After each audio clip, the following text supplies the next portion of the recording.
Welcome to EPG Pathshala. I am Kamala Ganesh, formerly with the Department of Sociology, University of Mumbai, and currently a senior fellow of the Indian Council of Social Science Research. In this module, we will be discussing diasporic performing arts and popular culture. The performing arts scenario in India is very rich, creatively diverse, and vibrant. The major forms are dance, music, and theatre. Within each, there is a variety of sub-genres and styles, and sometimes these forms also combine more than one element like dance theatre or musical theatre. They include ancient forms whose current practitioners swear by purity and authenticity, and they also include experimental forms which try to contemporize. Many of these forms have regional roots and have since then become pan-Indian or national in character.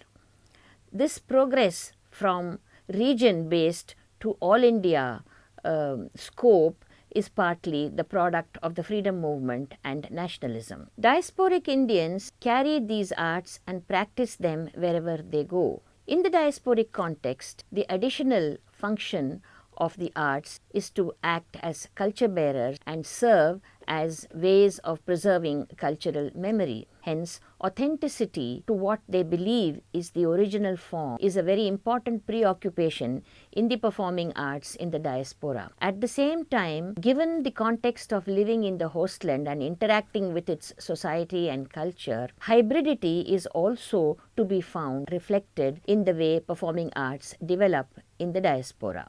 So, the twin themes of authenticity and hybridity is what informs the practice of performing arts in the Indian diaspora. Authenticity in the performing arts, particularly classical arts, is a preoccupation with artists even in India. It is cast in the idiom of schools, styles, and purity. In the diaspora, it is a powerful impulse that also represents the homeland orientation that is so central to consciousness and identity. The keen interest in classical Indian dance forms and specifically the mushrooming of Bharatanatyam dance classes in all parts of the Indian diaspora and their attempt at fidelity to the various traditional schools in India is a striking expression of the search for authenticity. There have also been attempts to indigenize Bharatanatyam by integrating with local genres. We shall discuss this example in greater detail later in the module. Within the traditional classical form in India, music, dance, and theatre, there are some experimental and innovative currents seeking to make them relevant to contemporary life and society. This is also evident in the diasporic context, especially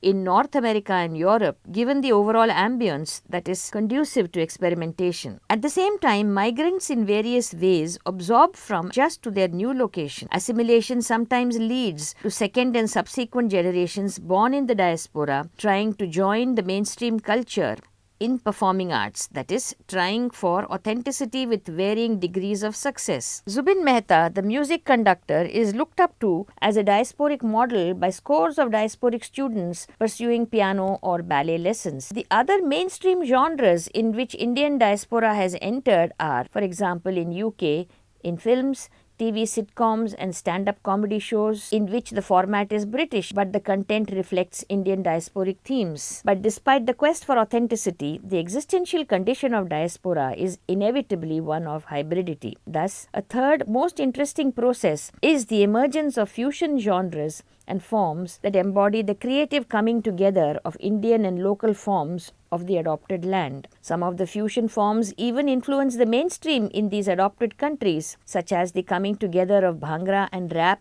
in UK and Chutney Soca, the popular party music and dance form in the Caribbean. These are examples of hybridity. The objectives of this module are to frame the topic within the concepts of authenticity and hybridity, to describe the general situation of dance, music, theatre in its classical, folk, popular and fusion forms in different parts of the diaspora, and to illustrate through select case studies of classical dance Bharatanatyam in the West, chutney soca in the Caribbean, and films, TV shows, and fusion bands in the UK. As is well documented in the diasporic studies literature, an orientation to the homeland, real or imagined, is pervasive in diasporas worldwide. Anderson's evocation of the nation as imagined community and writings of Safran, Clifford, Tololian, and others provides a nuanced delineation of this position. Despite critical re-evaluation of the centrality and meaning of homeland, the basic assumption that the notion of homeland provides the grist and substance for the work of preserving cultural memory is borne out by empirical studies. The concern with authenticity can be tracked to this homeland orientation. At the same time, the very materiality of migrant existence, enmeshed in the concrete everyday realities of the adopted land, triggers adaptation. Variously named processes like syncretism, creolization,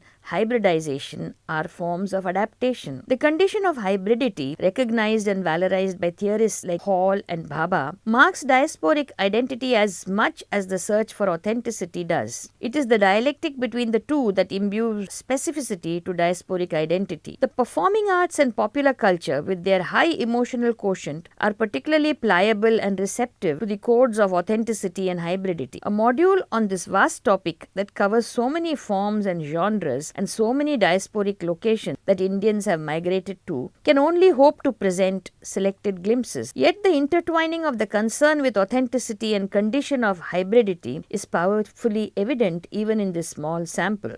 The interest in traditional performing and plastic arts as part of the Orientalist fascination with Indian culture, language, religion and arts, especially in Europe, is at least a couple of centuries old. After independence, contemporary practitioners of these arts took them to wider international audiences in Europe, UK and USA.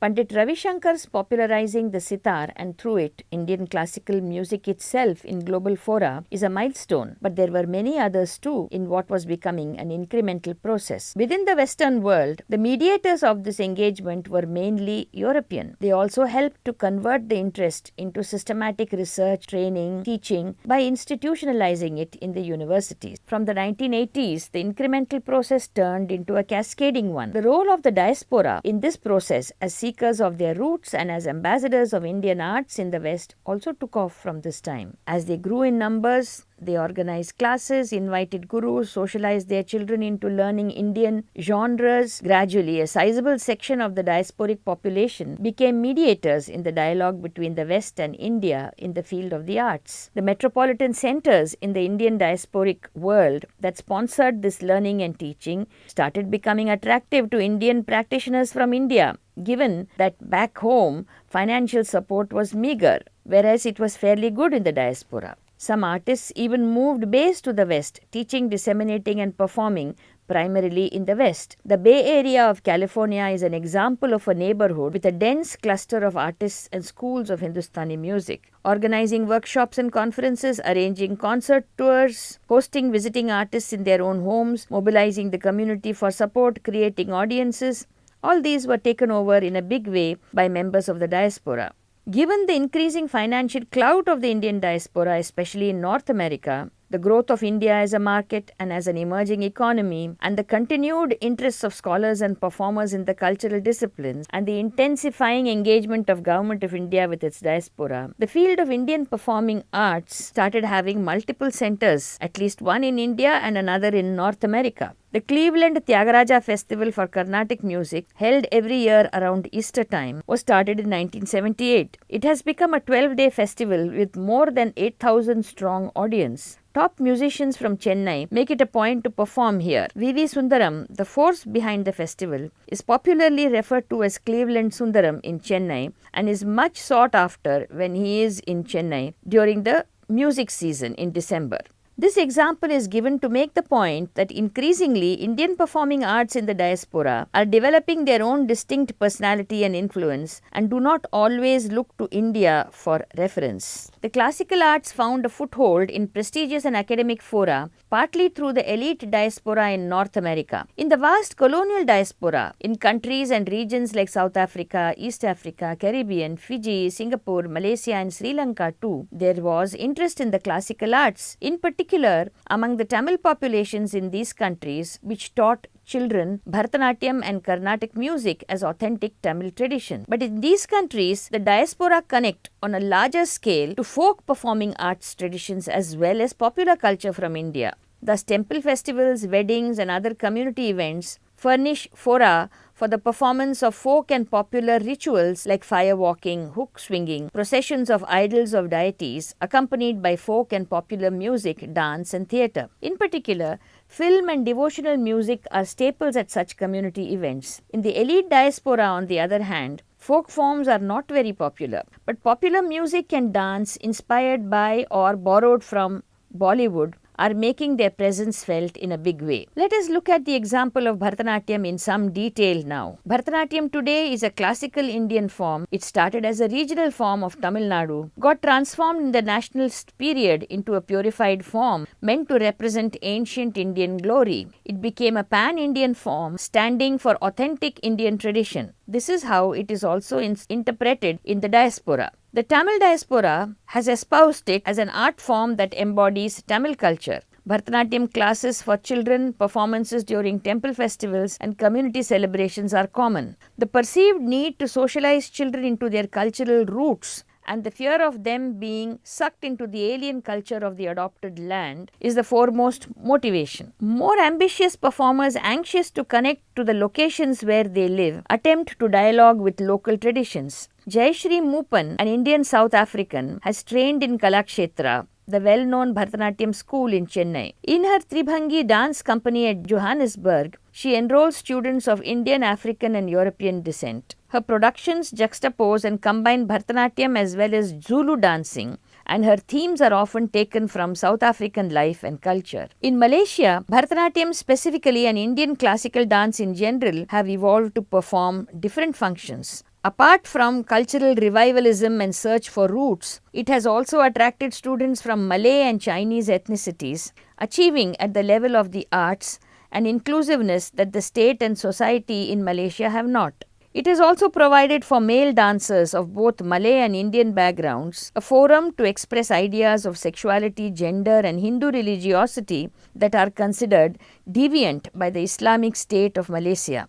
Ramli Ibrahim, a distinguished Malay Muslim dancer, accomplished in classical ballet, contemporary Western dance, Bharatanatyam and Odissi, has through his own performances and through his dance school Sutra in Kuala Lumpur made Indian classical dance in Malaysia a revered and popular art. Bharatanatyam also gave rise to individual thinking artists who experimented with its structure and content both in India and also in the diaspora. This is distinct from the mass practice of Bharatanatyam through classes and community performances and university-based courses. Yet, it is a noteworthy trend in the Euro-American context. It is part of the dialogue between Indian and Eurocentric interpretations of classicism. In the case of Britain, it could also be seen as a response to the funding regime for the arts that demands hybridity and compatibility with Western neoclassicism. Chitra Sundaram, a trained Bharatanatyam dancer settled in Britain, produces two kinds of dance performances, one for mainstream audiences in Britain and the other for audiences in India. To give another example of experimentation, the Post Natyam Collective, a multinational collective of choreographers, explores contemporary Indian dance, performance and video on a continuum of tradition and innovation, theory and aesthetics, art and activism. Let us now turn to a very different example. Chutney Soca in the popular culture of the Caribbean. Chutney Soca is an extremely popular recent hybrid form of public performance synthesized by mixing elements from both Indian and Caribbean sources. Chutney music, associated with the Indian indentured labor in the Caribbean, drew from the folk roots of Bhojpuri culture. It used to belong to the genre of women's song during rituals and festivities. Traditional chutney songs have the same feel as the folk songs of eastern UP like Kajari, Chaiti, Savan and Jhula. Their themes are on religion and love and eroticism and pain and longing. But in the Caribbean, along the way, chutney has absorbed features of the local African-inspired forms like soca and calypso. the Bhojpuri lyrics have started incorporating phrases from Caribbean English. Chutney has never been a stable form in the Caribbean. It keeps absorbing new elements. The variety of sub-forms also reflects the individual styles of the performers. Soca is a prominent and separate genre altogether. The amalgam chutney soca also has its own existence and individuality. They are all overlapping and run into each other. In this sense, the contents are evolving and dynamic. This is quite the contrary to classical Indian forms of dance and music, which are based on not deviating from the original source. But Indian folk forms have always been flexible, providing scope for spontaneity and improvisation. Till the early 1960s, chutney music in the Caribbean was performed largely by women in the private domain, community-based, predominantly music with some dancing. Its transformation into a public art form in the realm of popular culture led to other changes in its performative structure. It became a solo performance by an individual, man or woman, backed by a band with new instruments in community halls. The Bhojpuri lyrics got intermixed with English words and verses. Energetic dancing with erotic overtones became a major part of the performance. Indo-Caribbean singers like Ramdev Chaito and Draupadi and Sundar Popo, through their public performances, made this genre hugely popular among the Afro-Caribbean population as well. Sundar Popo is a legend and pioneer in chutney music. His compositions, mixing Hindi and English, have made him a legend and celebrity in Trinidad. Here are some excerpts from his inaugural song, Nana and Nani, which shot him to fame. Aga aga Nana chale, Nani going behind, Nana drinking white rum and Nani drinking wine, and so on it goes. The themes of early chutney music were on the lives of the Indian immigrants. Sundar Popo, for example, talks about his ancestors landing in Trinidad and their work in the plantations. A full-blown public emergence of chutney happened from the mid-1980s, with weekend chutney dance fetes at popular venues attracting audiences of hundreds. Eventually, chutney, both individually and jointly with soca, acquired a cult status in the Caribbean and the Caribbean diaspora in North America, standing for a confident, vibrant Indo-Caribbean identity.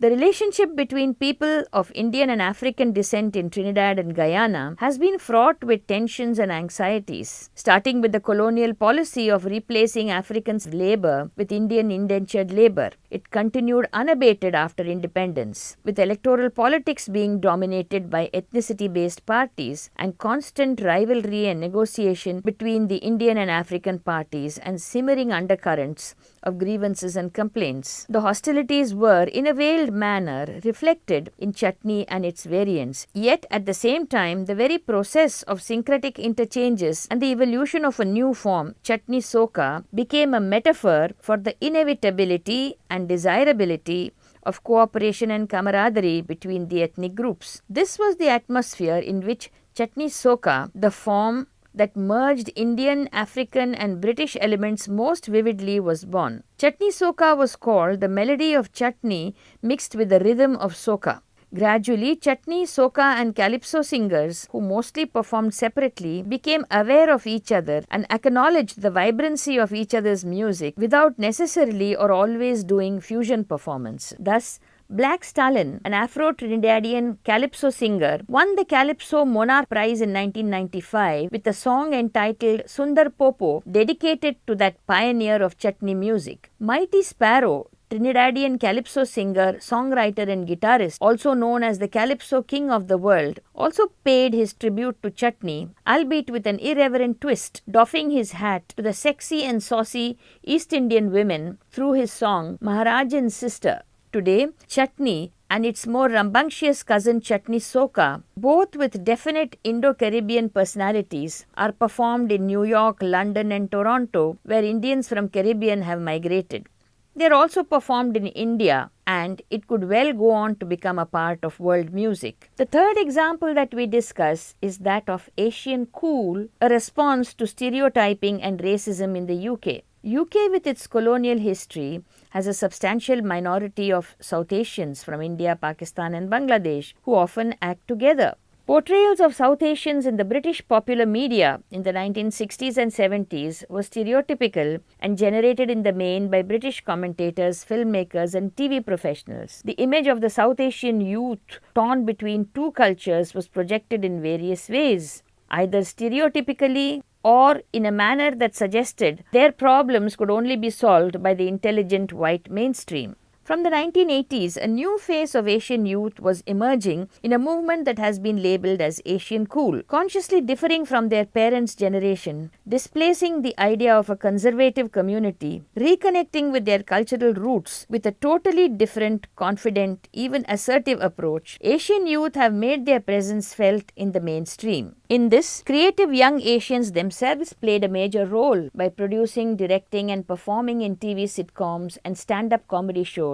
in films and popular music. Using existing genres in British popular culture, they disrupted its conventional content, bringing in their hybrid experiences, but with a self-deprecating humor, critical eye at racism in Britain, and a keen awareness of global diaspora politics. Publications like Eastern Eye, dedicated channels like Channel 4, the Black and Asian Film Workshop movement all generated a new awareness of and interest in Asian creativity. Asians played a role in the making of feature films like My Beautiful Laundrette and Sammy and Rosie Get Laid, both scripted by Hanif Qureshi. Pratibha Parmar's documentary Sari Red tells the stark story of a young British Asian Nalbinder Kaur run over and killed by neo-Nazis at a bus stop, and Gurinder Chadda's I Am British But is a commentary on Bhangra and its role in British South Asian lives and their cultural identity. These films entered mainstream British entertainment space as also a number of teleseries featuring South Asians in a more visible and positive manner. Farooq Dhondi, Hanif Qureshi, Zia Mohyuddin, Saeed Jafri, Madhur Jafri, Shyama Parera, Pratibha Parmar, Meera Syal, Gurinder Chadda, and others brought a new visibility for the South Asians in the media as no longer in between cultures but as full-fledged agents of hybridity. In the 1990s and 2000s, this genre has become more prominent. Bhaji on the Beach, My Son the Fanatic, Bend It Like Beckham, Bride and Prejudice, and many other well-crafted and critically acclaimed films have members of the South Asian diaspora contributing in various ways. Their work, often subtly and sometimes explicitly, addresses the issue of racism as also problems, discrimination, and hierarchy internal to the community. Television is another medium in which the new Asian creativity has flourished, especially in the use of humor. In the late 1990s and early 2000s, the British public was watching on television a whole gamut of Asian comedy with themes and strategies consciously challenging notorious stereotypes. Goodness Gracious Me and the Kumars at number 42 employed self-deprecating humor as well as sharp comments both on British society and politics and the inadequacies of the outlook of the older Asian generation. In music, in the 80s, British Asian musical experiments continued to be not visible in public, with Bhangra bands and single DJs performing during weddings and private community functions. Bhangra then stood for traditional community song and dance. It was only in the early 1990s that this music entered the mainstream. Musicians like Balli Sagu and Apache Indian had initial success, but Talvin Singh's Anokha Sounds of the Asian Underground produced a sensation as he pushed his Asianness to the limit by his dress, Asian lyrics, and drum and bass guitar beats, which appealed to the Western dancers at clubs and parties. The late Nusrat Fateh Ali's influence on South Asian artists in the UK is enormous. Some of these groups participate in political activity through their music. It is like their response to a hybrid existence. Their sounds and lyrics reflect their commitment to Asian socio-cultural reality. This eclectic mingling of South Asian genres and Western breakbeats, known as Asian underground music, is flowering in present-day popular music. In conclusion, it is evident that the performing arts and popular culture scenario in the Indian diaspora is flourishing with even more rich diversity than the case in India. At the same time, the canons and texts of India, its folk forms, and its popular culture like Bollywood do furnish reference points for the Indian diaspora. Yet, the performing arts that flourish in the diaspora are not to be seen as mere shadows of the original, since they have interacting with their local conditions, developed a personality of their own. The diaspora in the performing arts is also in a privileged position as mediator between India and the West with its fascination for Indian arts. The performing arts in the diaspora have also got institutionalized in universities and centers and become earned a lot of respect for themselves. Yet it is to be noted that this really encompasses a minority in the diaspora. For the majority in the Indian diaspora, performing arts and popular culture mainly serve as connecting with their roots and as serving as conduits for maintaining cultural identity.